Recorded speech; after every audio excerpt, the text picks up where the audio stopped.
If you're interested in more videos about the Oregon Trail, check out the series in the description below. For centuries, travelers had successfully forged rivers, even in the face of swift currents, high waters, and hidden obstacles. In fact, most of the major westward migrations happened during high water season, making the odds of survival even more daunting.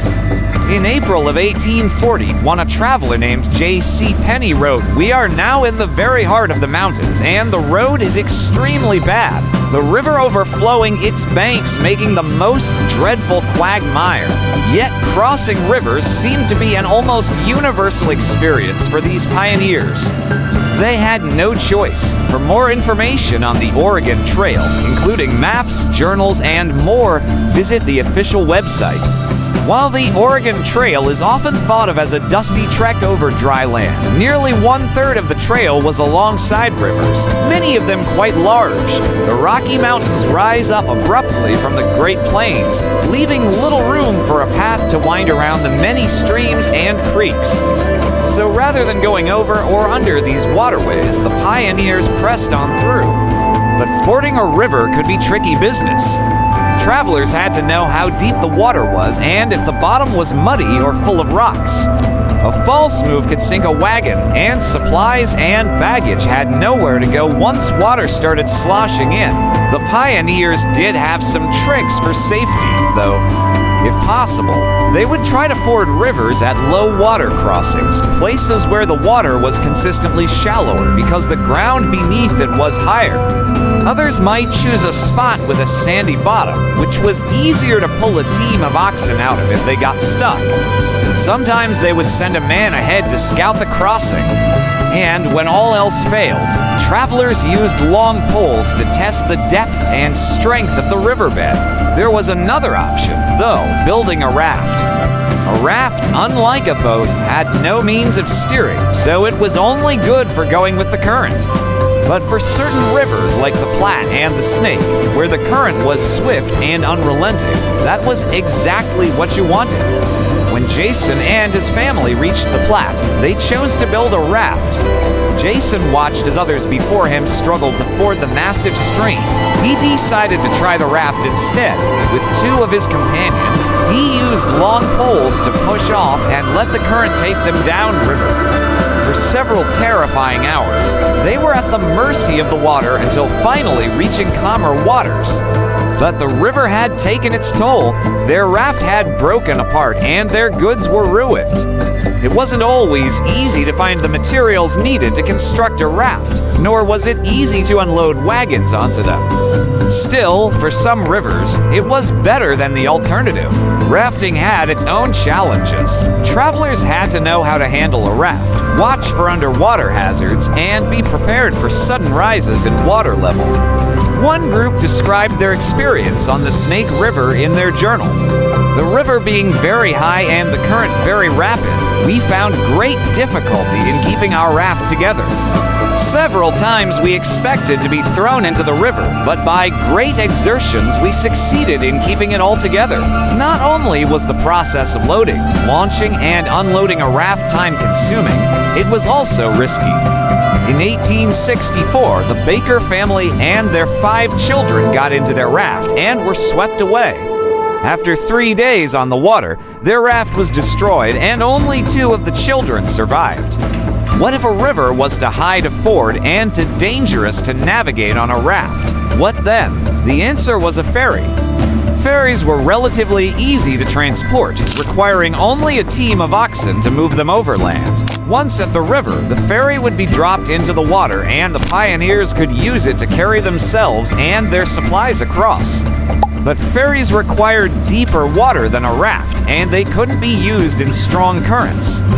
So travelers had to wait until conditions were just right to make the trip across. Also, waiting for a ferry could mean waiting a long time. Ferries along the Oregon Trail took passengers on a first-come, first-served basis, so travelers would often have to wait for days for a chance to cross. During this time, they would camp nearby and make preparations for the journey across the river. Getting a ferry across was also risky. Even with help, getting a heavy wagon onto a plateau was hard work and mistakes could be costly. Supplies could fall into the river, wagons could tip over, and there was always the danger of drowning. Not everyone, though, was willing to wait around for a ride. At certain points along the trail, travelers could hire a guide to take them across the river. These guides knew the waters well and could take travelers safely to the other side, provided the travelers were willing to leave their wagons behind. Some travelers who hired guides abandoned their wagons entirely and traveled on foot. Others left their wagons with a team of oxen to guard them while they rode on horseback with the guide. This was risky since it left valuable supplies unguarded, but it saved time and energy. Those who walked with a guide risked losing everything if the Native Americans attacked. Those who left their wagons exposed to the elements risked coming back to spoiled supplies and damaged goods. So, why was crossing rivers such a big deal?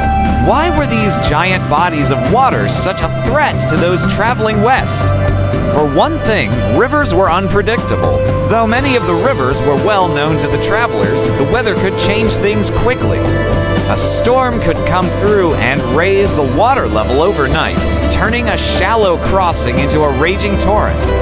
This sometimes happened suddenly and without warning, catching travelers off guard.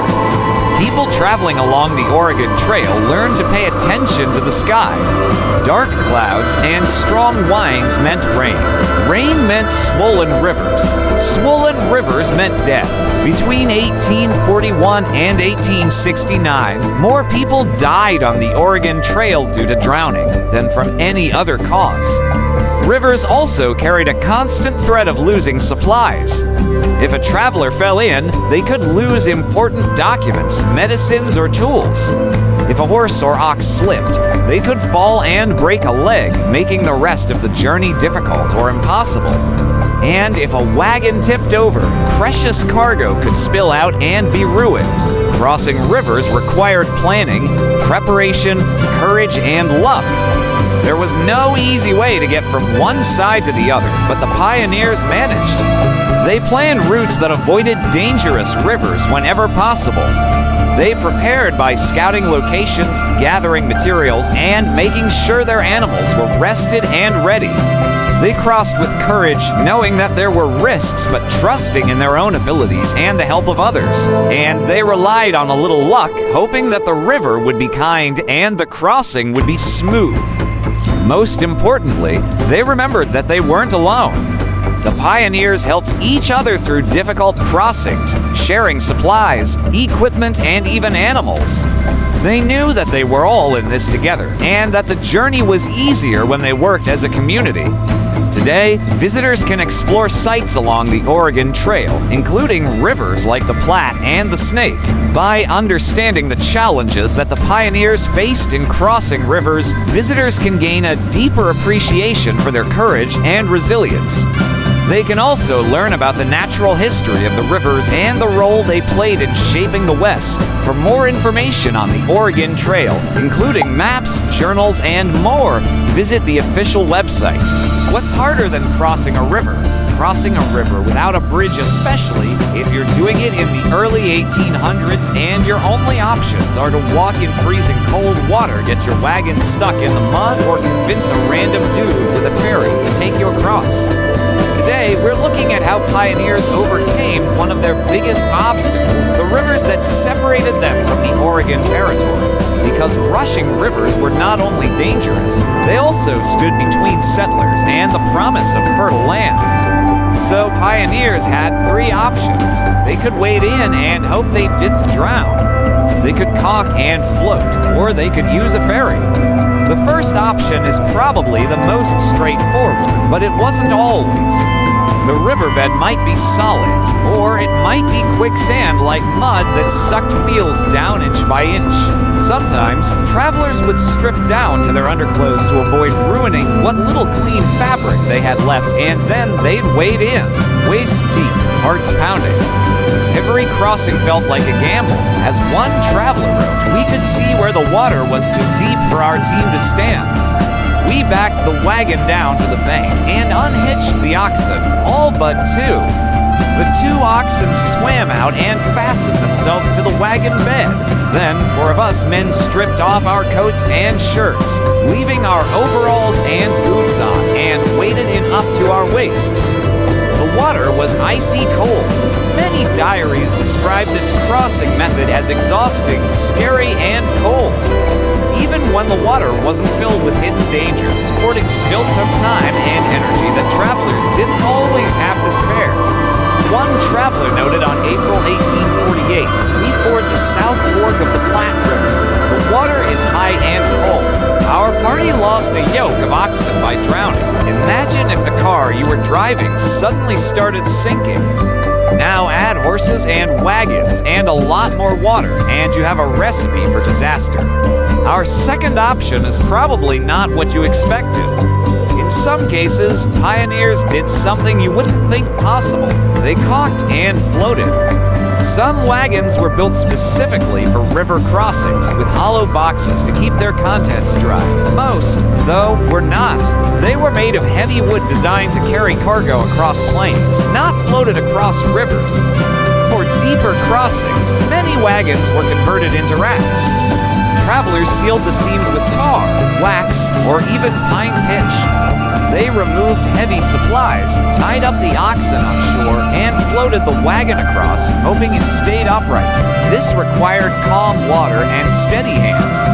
One diary from 1847 tells of a wagon train that floated 12 wagons across a wide stretch of the Snake River. 11 made it.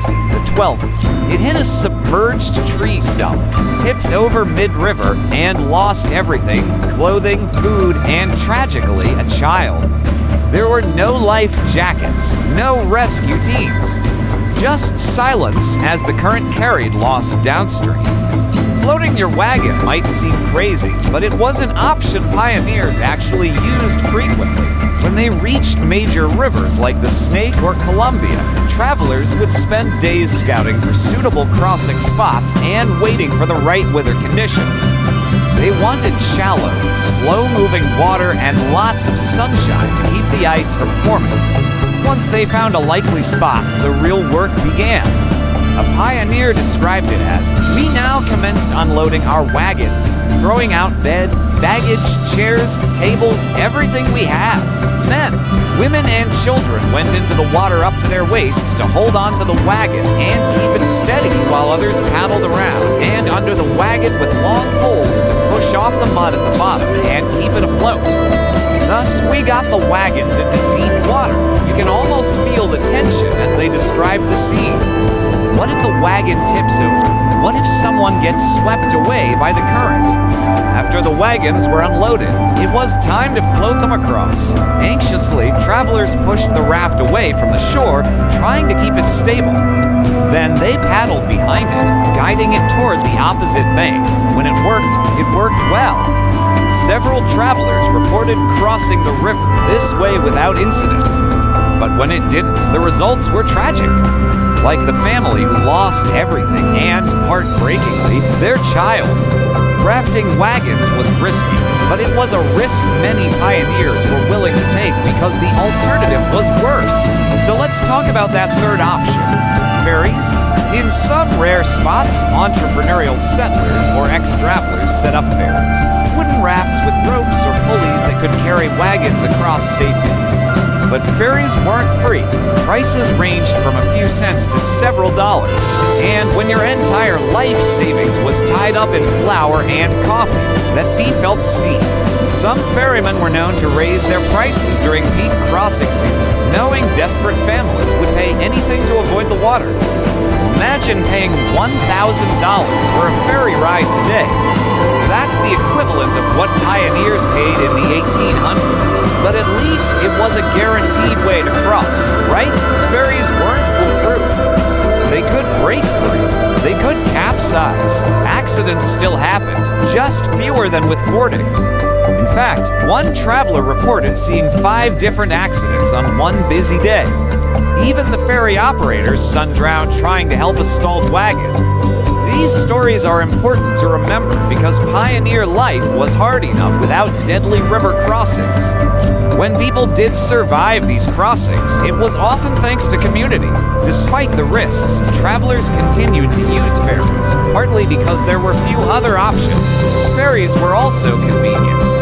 While travelers waited for their wagons to be unloaded and prepped for floating, they could relax and let someone else take charge. The downside was that those relaxing moments were usually followed by expensive bills. Today, we have bridges and roads that make traveling across rivers safe and easy. Back then, travelers had to make a choice between freezing cold water, a broken wagon, and a broken heart. For many pioneers, the journey west was full of difficult decisions like this. They faced constant danger, never knowing when they might run out of food or when illness would strike again. All they could do was keep moving forward, hoping each challenge would eventually become a distant memory. Yet many pioneers pressed on despite the danger. They dreamed of building new lives in the fertile Willamette Valley, where the climate was mild and the land was rich. But surviving the trip was only the first part of the challenge. In the next episode, we'll explore how pioneers adapted to life in the Oregon Territory. They had to rebuild their lives and figure out how to farm and build homes in a completely new place. Oregon Country, a sandbox history game, puts you in the rugged shoes of a pioneer on the Oregon Trail. Lead your party across treacherous terrain and make tough decisions that will affect your survival. You'll encounter situations that will test your knowledge of the trail, like ruts, breaks, and river crossings. Choose wisely and stay alive.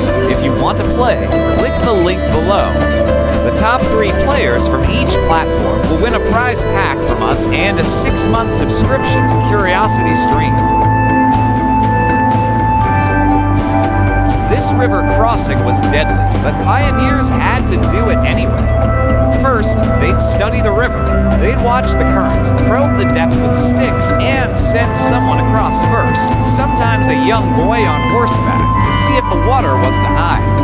If it looked too high, you waited, but waiting meant using up more food. It lost valuable time, and it risked colder weather further ahead. And so many chose to cross anyway. Oxen were strong, but they had one major weakness. They panicked easily. Some would balk at the riverbank, and others would step in and then panic when their footing slipped. A panicked ox could drag a wagon sideways, or worse, break free and swim away. Losing an ox to a river could end your journey, and because wagons were often tied together in a line, one family's panic could become everyone's disaster. If your ox turned around midstream, you might never regain control. Just imagine trying to hold back 2,000 pounds of panicked animal in a fast-moving current with your children inside the wagon behind you. That's the kind of danger early settlers faced. Hey there, welcome to my channel. Are you ready to take a journey back in time and discover what it took to survive the treacherous Oregon Trail? I have compiled a list of facts about the Oregon Trail that will make you question your own strength and resilience. From disease to death traps, discover how pioneers risked it all and the challenges they faced on their way to the Pacific Northwest. You won't believe what it took to survive this epic journey. Stay till the end because I am going to show you why you wouldn't last a day on the Oregon Trail. But before we get started, don't forget to hit that like button and subscribe so you never miss any of our amazing videos. People were lost. It is easy to read these facts on paper and forget the human cost. Mothers held their babies tighter during crossings. Fathers tied ropes around their waists just in case. Children were told to stay still, to keep quiet, to pray, and sometimes even that was not enough. Imagine being a pioneer traveling along the Oregon Trail and suddenly the ground beneath your feet gives way and you are plunged into a deep hole. You try to grab onto something, anything, but there is nothing there. And before you know it, you are falling into the darkness, the weight of the wagon pressing down on you, the sound of the oxen blaring as they struggle to pull you out. But it's too late. you have been trapped and buried alive under the wagon. This happened more times than anyone can remember. To many pioneers, the trail was littered with the bodies of those who had been crushed by their own wagons. Their dreams of a better life cut short in a moment of tragedy. Accidents could be avoided, but not always. Some crossings were known as death traps. Word traveled along the trail, don't ford here, use the rocks upstream, avoid the crossing after a storm. And still, tragedy happened. After days of dry plains, rivers were a surprise. They brought green grass, cool water, a place to rest. But they also brought an edge of dread. Every successful crossing felt like a victory. Every failed one, a nightmare that never ended. When you finally spot the river, it seems like a beacon of hope, promising relief from the relentless sun and the dusty trail. But as you approach, a chill runs down your spine. You see the oxen hesitate, their instincts telling them to stay away from this watery grave. Your heart pounds in your chest as you realize the danger that lies ahead. The current is strong, the water is deep, and the river has claimed many victims already. But there is no turning back now. You must forge ahead and trust in your own strength and skill. Will you be able to navigate the raging waters and emerge on the other side victorious, or will you become another cautionary tale whispered around campfires along the Oregon Trail? Why you wouldn't last a day? Let's be honest, most of us today would panic at the idea of driving a car through a flooded street, let alone floating a wooden wagon across a freezing river with oxen tied behind. We aren't used to uncertainty anymore. We aren't used to risking everything in a single decision. Making a wrong choice on the Oregon Trail could mean certain death. If you chose the wrong route, you might end up in a snowdrift without enough supplies. If you chose to trust the wrong person, you could be robbed or worse. If you didn't have the right skills, you might find yourself unable to fix a broken wagon, heal, or care for someone who got sick. If you weren't tough enough, you could succumb to the harsh conditions and die of exhaustion, starvation, or exposure. And if you couldn't adapt to the constant uncertainty and danger, you could simply lose your mind. In a single day on the Oregon Trail, you would face more challenges than most people experience in a lifetime. You would have to be physically fit, mentally sharp, and emotionally resilient. You would need to be a skilled driver, a good judge of character, a resourceful problem solver, and a quick decision maker. You would need to be brave, patient, and optimistic. In short, you would need to be a superhero.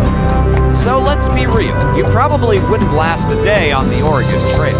But hey, at least you can learn about it from the comfort of your couch. And who knows, maybe you'll discover some hidden strengths and resilience within yourself. Maybe you'd be surprised at what you're capable of. Rest before the next challenge. Now let's talk about rest stops. The Oregon Trail was no joke. It was a long, hard journey, and the pioneers had to take breaks to recover from the physical and mental toll it took on them. They didn't have fancy hotels or gas stations to stop at, though. No, siree. They had to make do with what nature provided. Sometimes they'd pitch camp by a river, taking advantage of the shade and the water. Other times they'd set up shop near a meadow, enjoying the lush greenery and the wildflowers. And let's not forget about those times when they stumbled upon a natural hot spring. Oh boy, did those pioneers soak up that luxury? The best part about these rest stops was that they weren't just about relaxing. They were also a chance to stock up on food and supplies. The fertile land along the trail provided plenty of opportunities for hunting, fishing, and foraging. And let's be real, there is nothing like a freshly caught fish or a handful of wild berries to really hit the spot when you re on the road. Of course, there were also the times when the terrain was so rough that the pioneers had to make camp in the middle of nowhere. These stops weren't exactly the most comfortable, but they were necessary to give the oxen a break and to make sure everyone stayed safe.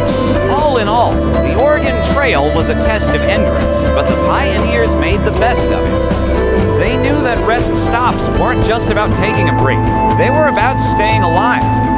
Now, I want to hear from you. What would you do if you were on the Oregon Trail? Would you be able to handle the challenges and hardships that came with such a journey? Share your thoughts in the comments below. And while you're at it, don't forget to hit that like button and subscribe so you never miss any of our amazing videos. Thanks for joining me on this journey through history. Until next time, happy trails. Do you feel like you have what it takes to survive the Oregon Trail? Test your knowledge with our quiz and find out just how much you remember from this video. Click the link in the description and let's play. With each question, you Lions learn more about the incredible journey that these pioneers undertook and the challenges they faced along the way. So, put your knowledge to the test and see if you really know what it takes to survive the Oregon Trail. Remember, the journey is just as important as the destination. Good luck, and may the odds be ever in your favor. Don't wait, click the link in the description and start the quiz now. And if you enjoyed this video, be sure to check out more of our content where you Lions find all sorts of fascinating information on a variety of topics. We've got something for everyone, so sit back, relax, and get ready to learn. You never know what you might discover, so what are you waiting for? When supplies run low, hunger, thirst, and hard choices. By the middle of the Oregon Trail, most families had a new relationship with food. Gone were the generous meals of the East. Gone were the days of buttered biscuits, fresh eggs, and stews with beef so tender it fell apart. Out on the trail, rationing was survival, and survival meant learning to accept hunger, sometimes as a constant companion. When you left Independence, Missouri, your likely starting point, your wagon was packed. Salt pork, dried beans, cornmeal, flour, coffee, sugar, lard, maybe even a few preserved fruits. But every mile west took a bite out of your stores. Wagons broke, barrels split, water-soaked sacks of flour. Salt pork went rancid in the sun, and sometimes desperate choices had to be made. Do you toss the flour to lighten the load before a steep incline? Or the tools, or the bacon? Some chose wrong. It is a mistake to think of the pioneers as living hand to mouth, says historian David J. Weber. They were living pound to mouth. Every ounce counted. Most pioneers brought more supplies than they needed, hoping against hope that they wouldn't need to ration. But by the time most travelers reached the halfway point, their stores were running low. Food preservation was limited, and unless you were carrying a fresh meat supply, everything would eventually spoil.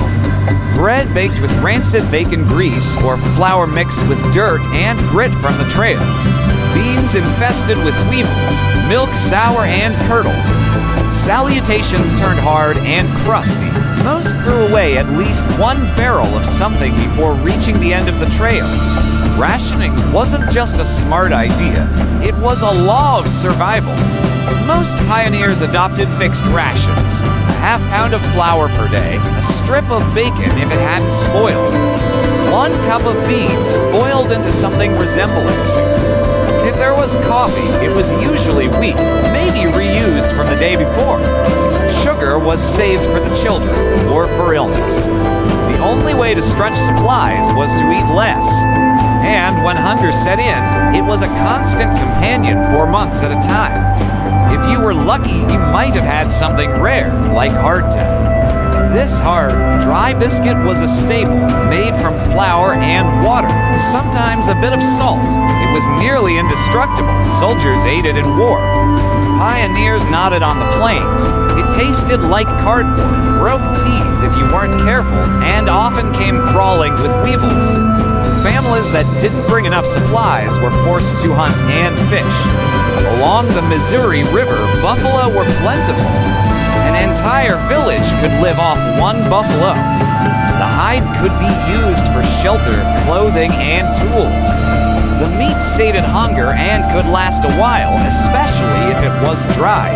But buffalo can be dangerous.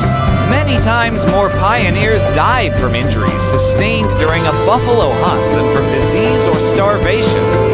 Along the other rivers, salmon leapt upstream in the spring and summer. These fish were easy to catch, but fishing took time away from travel. Sometimes the weight of fish could tip the balance between an empty stomach and a full one. Berries and fruit were easy to gather. Wild onions, parsnips, potatoes, and sweet fruits were easier to harvest than grapes. But it was late in the season when many travelers found these treats, and some wild plants can be toxic.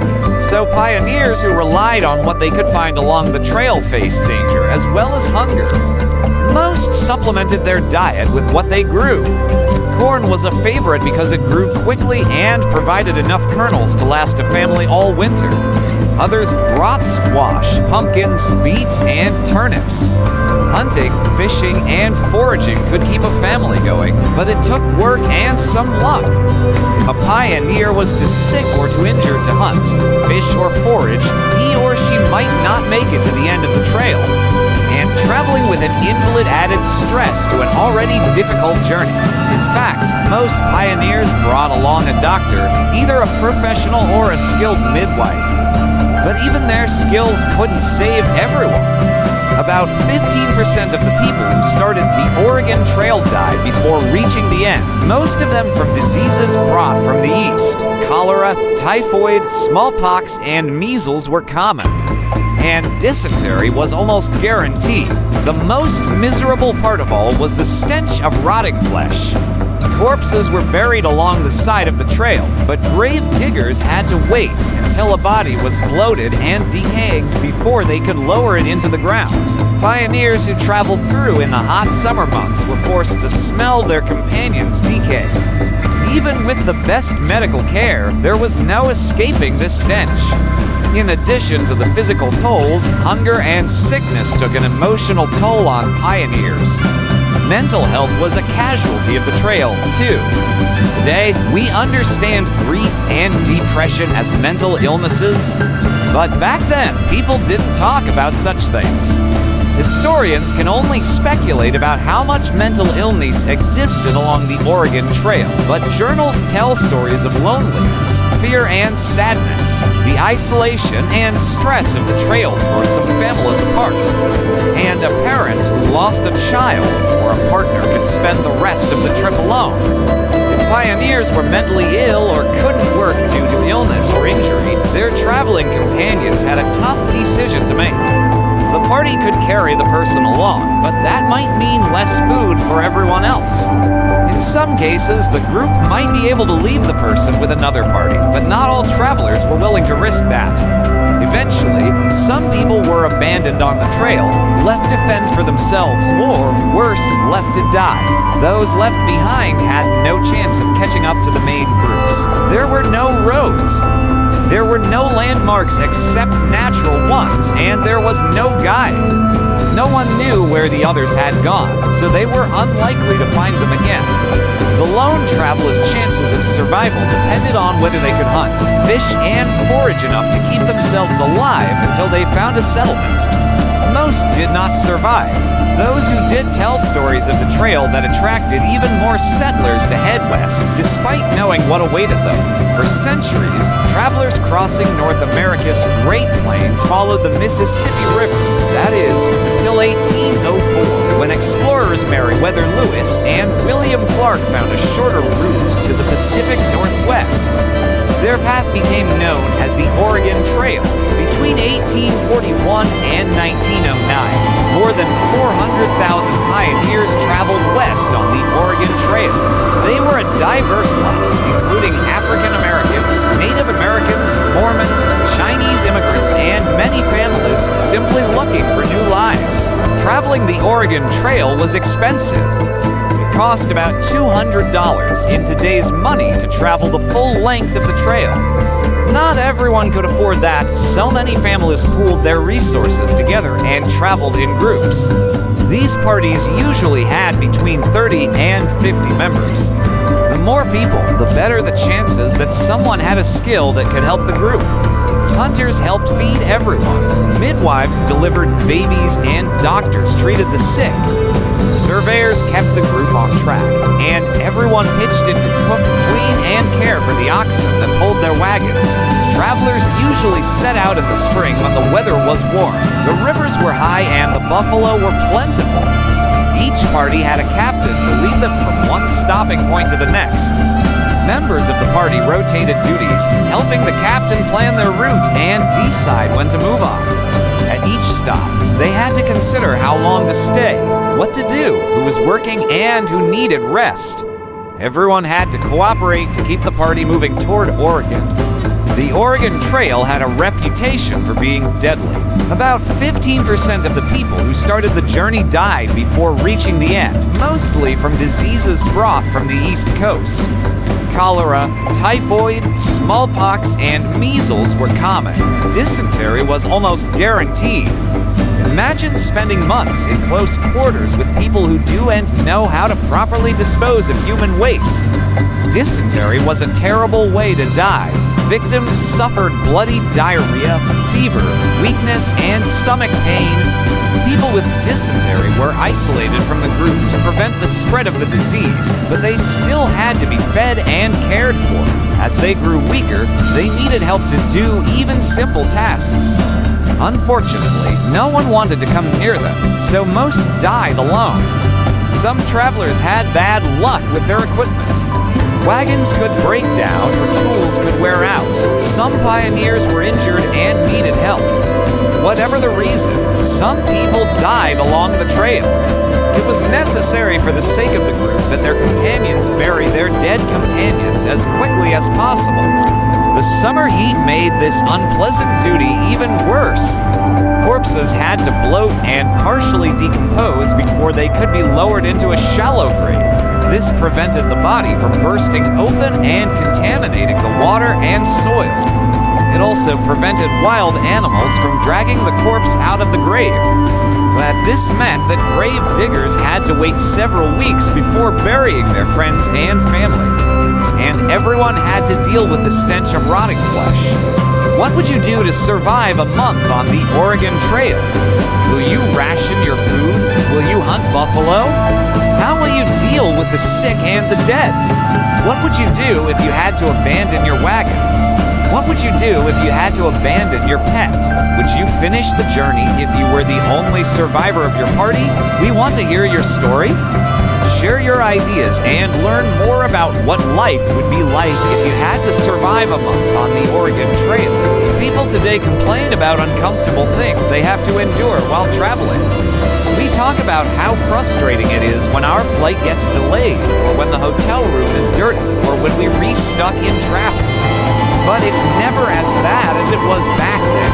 It was bad enough when the Oregon Trail got dusty. If a passenger wanted to rest, he or she had to lie down on the ground with all those around them. There were times when people had to walk behind their wagons because there was so much congestion. But there were also times when travelers got stuck in places that made them wish they could walk backwards, forwards, or any other way that involved movement. When pioneers traveled west along the Oregon Trail, there were natural obstacles that blocked their path. The most notable were rivers, which required travelers to find a way to get themselves and their supplies to the other side. But they weren't just dealing with rushing waters and rocky terrain. They were also contending with critters, and there were plenty of crawlies to go around. First, there were the small pests that showed up regularly in the most inconvenient ways. Travelers often dealt with ants, flies, mosquitoes, and fleas. These tiny creatures were more than just annoying. They were dangerous. Ants could bite. Flies could spread disease. Mosquitoes could transmit malaria and other illnesses. Fleas carried the plague. And if anyone was going to stop the pioneers, it might as well be a little animal that crawled. But humans are pretty resourceful, especially when they're working together. As far as the little animals that crawled go, the pioneers had some pretty good strategies. People set up camp kitchens away from their main camps so the delicious smell of dinner wouldn't attract pests. Some hung meat from trees instead of leaving it in the open, hoping the effort would keep smaller animals from stealing their food. And when bedtime rolled around, families put screens over their wagon beds to keep insects from crawling inside if the little guys did make it past the barrier, though people used fly swatters and blankets to deal with the problem. Those tactics worked sometimes, but occasionally a big event would wipe out the supply of tasty treats. One pioneer wrote of a horrifying scene that took place during a storm. He described thousands of angry bees chasing us, stinging many of our party, driving us into our wagons, and compelling us to abandon our beds. But it wasn't just little crawlers that travelers had to worry about. Sometimes they encountered larger beasts too. There were bears, snakes, and mountain lions to look out for. But there was also a massive insect known as a June bug, which would crash into wagons and even horses and break their legs. Of course, when something dangerous lurked nearby, the best strategy was to avoid it. When bears were in the area, for example, people followed strict guidelines to keep themselves safe. At night, they kept their distance from the woods. During the day, they traveled in groups and made lots of noise. If a bear did show up, they said the only thing to do was to fire at it. Still, those precautions didn't always work. So what did people do when they were faced with a critter emergency? They fought back. Travelers packed firearms and knew how to use them. Hunting was a skill that helped settlers survive on the journey, and those skills were put to good use against dangerous animals. Most pioneers were willing to defend themselves and their supplies against four-legged or six-legged attackers. Of course, a good strategy against a critter attack was having plenty of supplies. And when it came to food, people knew they couldn't rely on the land to offer anything. Many travelers brought food with them. When they left their home, they stocked up on whatever they thought they might need to survive the journey. And many of them brought hardtack, a hard, dry biscuit made from flour and water that could last for years. Today, you can find recipes for hardtack online. Some people eat it, most people don't, but people ate it then. It wasn't great, but it was better than nothing, and better than nothing was important. For people who traveled west, food was something they had to think about every day. Even if they packed enough to sustain themselves throughout the journey, there was no guarantee it would last. Rodents could steal it, insects could contaminate it, and people did everything they could to prevent that sort of thing from happening, but there was no way to control all the variables, so travelers didn't waste any of their food. And that meant they found a way to deal with hardtack. Some people simply tapped the biscuits on rocks, knocking the weevils out. Others held the hardtack up to the fire, hoping the heat would chase the bugs away. But no one wasted it. On the trail, we didn't throw food away.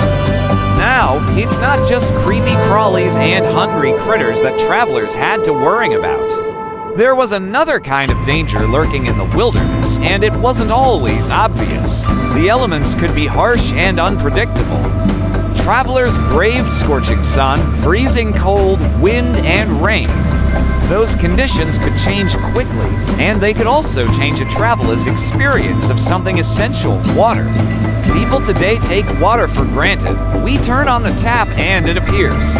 We head outside for a walk and grab a bottle of water from our backpack. We don't think twice about how much we need or where it's coming from, but people on the Oregon Trail did think about those things a lot. In fact, they worried about water more than anything else. And their concerns were justified. Without water, you can live for a couple of days. With no food, you can live for several weeks. But without water, people died. The reality was that travelers couldn't rely on Mother Nature to provide. It was up to them to bring water with them and keep it safe. And that meant that when they arrived at a river or a stream, they had to do more than just fill up their containers and move on. First, they had to figure out if the water was safe to drink. Settlers who traveled through areas with alkali water, common in parts of Wyoming and Utah, had a tough time figuring that out. Alkali water looked clean and fresh, but it wasn't. It tasted bitter and left your stomach churning. In some places, the water was so mineral-rich it could kill livestock. And yet, you drank it. You boiled it when you could. You strained it through cloth, but mostly you drank it and prayed it wouldn't make you sick. Some days there was no water at all. Picture a sun-bleached stretch of prairie. Your tongue feels like leather. Your oxen are slowing. The children haven't spoken in an hour. You pass a sign carved into a dead tree. Next water 24 miles. That might not sound like much, but when you're re-walking beside a wagon for 12 hours a day, every step feels heavier. You ration your water, one sip now, one at noon, another before sleep. And when you finally reach a stream, you fall to your knees, splash your face, and drink until your belly hurts. Of course, it wasn't just water that travelers had to deal with. There were also obstacles that stopped them in their tracks. People today have the luxury of being able to travel whenever they want, but that hasn't always been the case. And on the Oregon Trail, there were times when people couldn't go anywhere for a while. The most common reason for this was bad weather. Travelers often had to wait out snowstorms, rainstorms, or high winds. They huddled inside their wagons and hoped the storm would pass. Sometimes it lasted for days. There was also a less dramatic obstacle that slowed travelers down considerably. Mud, rain, and melting snow turned the trail into a thick, sticky mess. Travelers couldn't move forward unless they walked behind their wagons and cleared the way. Sometimes it took hours. People trudged through muck, cut wood, and built bridges. They fixed roads and laid down planks. They cheered when someone spotted a patch of dry land and groaned when someone found a new puddle. It seemed like a never-ending battle to stay above water. It was exhausting. So when people reached a clear stretch of road, they celebrated by moving quickly, as fast as they could go without starting a dust cloud. As soon as they had gone a few miles, though, they heard the familiar creak of a wagon wheel. They turned around and saw a long line of wagons, each carrying its own hopes, dreams, and obstacles. I'm going to tell you about a time when people ate whatever they could get, and if they didn't find food fast, some of them would starve. It was the year 1849, and most of the United States was a wilderness. Thousands of immigrants with good intentions had pushed west to Oregon. They expected green meadows and fertile land where they could build new lives. But that dream turned into a nightmare when the snows came early and the supply wagons got stuck behind drifts of snow. People on the trail began to run out of food. So some people did what they had to do to survive. They got creative. Some hunted. If you had a rifle and the skill, you might bring down a prairie hen or a squirrel. Maybe even a bison, if the opportunity came. But meat went bad quickly, and hunting wasted precious energy and bullets. Others foraged, eating their way through the landscape, relying on wild berries, dandelion greens, cattails near water. A few lucky pioneers found wild onions or edible roots. But even foraging could go wrong. Some plants looked safe and weren't. Some berries brought joy, others brought illness. Diarrhea could lead to dehydration. Dehydration could lead to death. It was the delicate balance between life and death along the trail. And sometimes that meant eating things that were hard to swallow. Pioneers told stories of boiling leather harnesses for broth, scraping crumbs from the bottom of flour barrels, drinking the brine from pickle jars for salt. One family recounted grinding acorns into meal. Another mixed ashes into boiled water, hoping it would soothe a stomach turned by spoiled pork. People also scavenged what others left behind. One woman wrote about finding a dead rattlesnake, which she cut open and ate because her party had nothing to eat. Another man saw a dead bird fall out of the sky and he caught it, saying, "Hungry as I was, I did not hesitate to devour it, when there was nothing else to eat." They ate what they could catch, kill, or forage, but all that searching took time. And for those traveling with oxen, there was a cost to consider. If the herds fell sick or too thin, they could die and there would be no meat reserves left. There were other costs too, like when hunters ventured away from the wagon train and never returned. Or when accidents happened. One woman stepped on a loose board and fell headfirst into an empty packing barrel. She broke her arm and leg and at one point couldn't bear the pain anymore. She chewed on a handkerchief until the numbness wore off, and then she felt strong enough to ask for morphine. After several months on the trail, she died. Her body was placed in a coffin and buried under a large rock near the place where she died. There were many dangers on the trail, but perhaps the greatest was watching others eat. If your neighbor still had beans and your family hadn't eaten in a day, would you ask? Would they share? Sometimes, yes. The trail had moments of deep compassion. Families shared what little they had, knowing they might need a favor later. A child was given a biscuit from a stranger's sack. A widow received a slice of salt pork from a passing wagon. But other times, self-preservation won out. One woman described being at a camp where some had plenty to eat and others were starving. She wrote, "The half-starved condition of so many of the families is truly heart-rending. Their haggard, bloated faces, hollow eyes, naked arms and legs, once round and plump, now mere skeletons covered with skin. Oh, how they do scramble and fight for something to eat. How they do snatch and grab at every morsel offered." Later, that same woman was grateful when she received help from a different wagon train.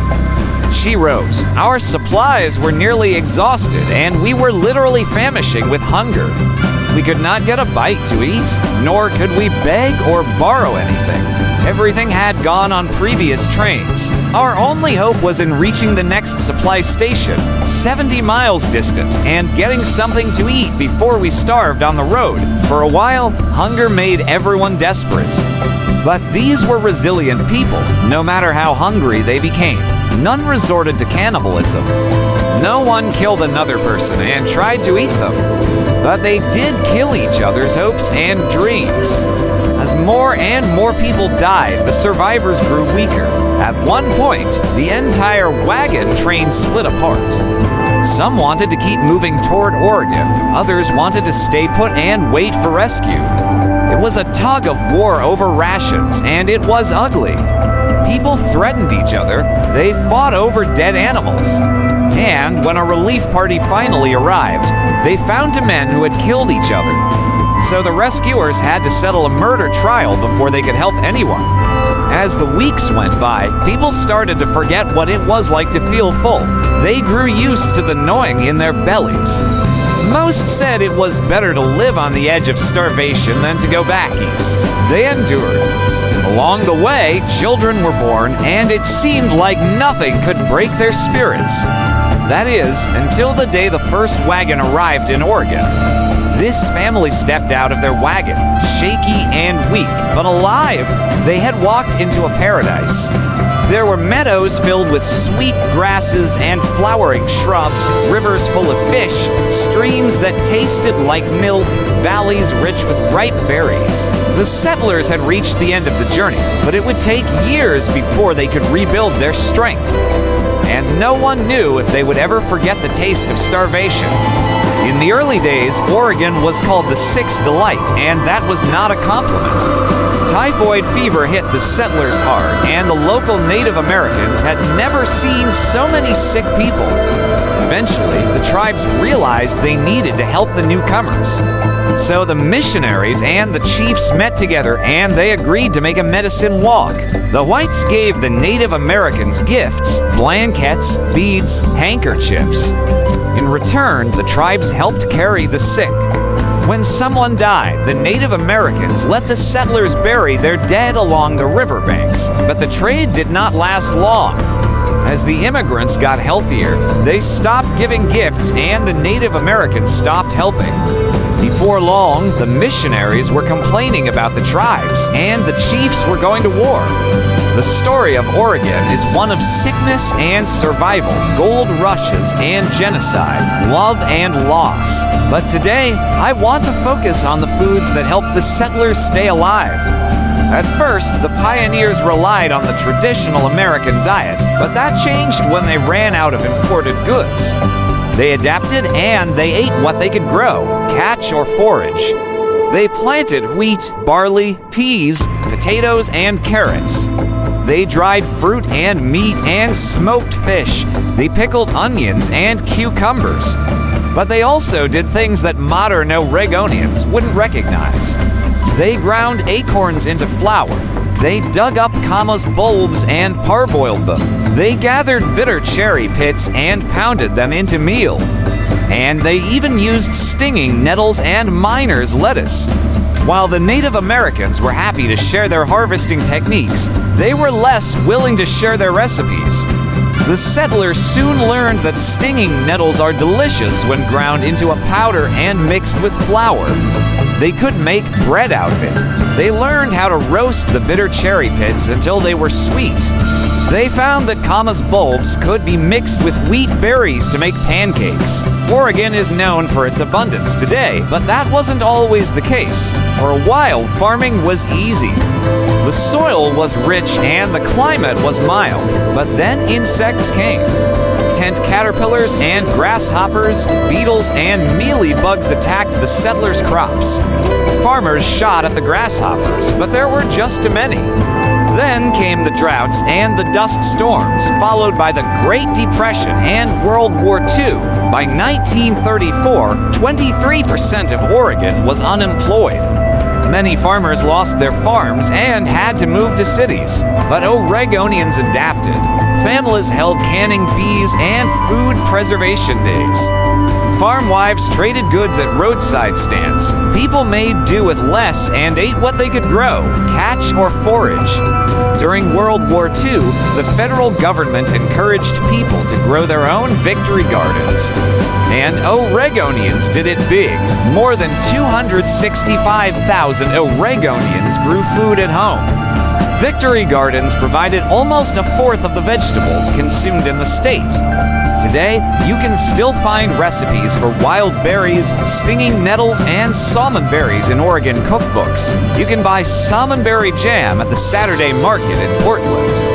And the Lewis and Clark National Historic Trail tells the story of the Corps of Discovery and the native people they met during the early 1800s. It also tells the story of the thousands of immigrants who struggled to reach Oregon in the mid-1800s. Oregon has come a long way since the days of the wagon trains, but the pioneers' legacy lives on in the art they created. Oregon has a thriving Native American art scene, and contemporary artists continue to explore themes of identity, culture, and history. When researching this story, I came across some recipes I want to try. Have you heard of stinging nettle tea or salmonberry jam? Did I miss something? Should I know about a different Oregon pioneer food tradition? Let me know in the comments. Food theft was rare, but it happened. And if you were caught, the punishment could be exile. No one wanted to travel with a thief. You were either trusted with bringing the family's food supplies, or you were alone. For the children, hunger became normal. They learned not to complain, to sip slowly, to chew carefully. Many lost weight. Their clothes hung loose. Their faces thinned, and yet some still laughed. Played games with pebbles, pretended their hardtack was cake, made dolls from corn husks to forget the ache in their bellies. That resilience, it's hard to teach, and harder to find now. So why wouldn't you last a day? Because we expect comfort, because if the fridge runs low, we drive to the store. If the power goes out, we scroll on our phones and hope it comes back soon. But on the Oregon Trail, you had to endure. You had to keep walking while hungry, while thirsty, while wondering if that next rise in the land held a stream or just more dry earth. You wouldn't last a day, not without your snacks, your schedule, your sense of safety, because real hunger, trail hunger, that stays with you. But now let yourself rest. Let your imagined stomach quiet as the firelight fades. Listen to the breeze over the prairie, the faint jangle of an oxen yoke, the low murmur of a wagon wheel creaking in the wind. Tonight, you sleep with your belly half full, a small mercy. Tomorrow, you'll worry about what's left to eat. This is the host. This is a presentation called What's Left to Eat, and this is the Oregon story. Hi, I'm here. I grew up on a steady diet of Dr. Seuss and Little House on the Prairie. I loved stories about people who were resourceful and endured all sorts of hardship, including food shortages. As a kid, my family didn't often have money for extra food, so I learned to make do with what we had. Though when I was in high school, I really struggled with food insecurity. There were times when I didn't know where my next meal would come from. Those experiences stayed with me and inspired me to write stories about characters facing food shortages. But what did those early pioneers experience on the Oregon Trail? What did they eat? How did they stretch their food supplies? In her book, The Cooking and Eating of the Oregon Trail, author Shirley A. Gravenberg writes that food was a critical element in the survival of the pioneer families on the Oregon Trail. The supplies taken by each family depended upon its size, the length of time it expected to be on the trail, and how much each person contributed. Over the course of the journey, food supplies steadily diminished. Hence, preparation and preservation of food took on monumental importance. Families who ran out of food along the way resorted to eating what they could catch or grow. In the book, When Women Fed the World, author Laura Shapiro writes that women who traveled west in the 1840s did not need to be reminded that food mattered. Unlike men, who were generally paid for their labor, women were generally not paid for their domestic work, nor were they paid for the very survival of the household they performed. Yet they were blamed when the stores ran out. The traveler-esque wife might be reproached for having used too much flour for biscuits or wasted butter by using too little fat in baking, but her husband's profligacy in shooting too much game or using too much ammunition could hardly be questioned. The mythology of the Old West has it that pioneers subsisted on hardtack, a type of hard, dry biscuit made of flour and water, sometimes with a little salt or fat added. Hardtack was eaten throughout the United States military history, from the Revolutionary War through the Civil War. It was also eaten by settlers moving west, but hardtack wasn't always easy to get. In his diary, written during the 1840s, John Gant wrote about how he and other travelers went hungry at times because supplies were so low.